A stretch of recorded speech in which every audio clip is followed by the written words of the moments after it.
મિત્રો, હું છું એડવોકેટ ઝાકીર આગરિયા. આજે આપણે નવી માહિતીની વાત કરશી.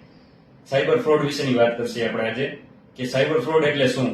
જ્યારે કોઈ વ્યક્તિના મોબાઈલમાં અથવા તે મોબાઈલમાં મેસેન્જરમાં કે કોઈ ટેક્સ્ટ મેસેજમાં અથવા કોઈ પણ સોશિયલ મીડિયાના માધ્યમથી તમને કોઈ એવો મેસેજ આવે છે, ઇન્વિટેશન આવે છે અથવા કોઈ એવી લિંક આવે છે કે જે તમારા કોઈ ઓળખીતા અથવા સંબંધી અથવા ન ઓળખતા હોય એવા કોઈ પણ વ્યક્તિએ મોકલેલ છે, તો તે લિંકથી સાવધાન રહેવું, સાવચેત રહેવું.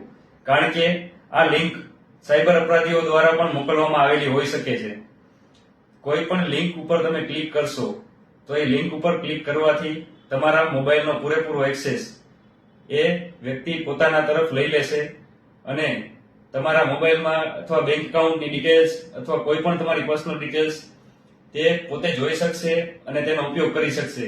તેથી કોઈ પણ વ્યક્તિ જો તમારે પૈસાની માંગણી કરે અથવા કોઈ પણ વસ્તુની લિંક આવે તો સૌપ્રથમ એ મોબાઈલ હેક થઈ ગયેલો હોય એવું માની અને સામેવાળા વ્યક્તિને પૂછી અને પછી કોઈ પણ વ્યવહાર કરવો અથવા એને ફોન કરીને કોઈ પણ વ્યવહાર કરવો, જેથી કરીને આપ આ સાયબર ફ્રોડનો ભોગ ના બનો.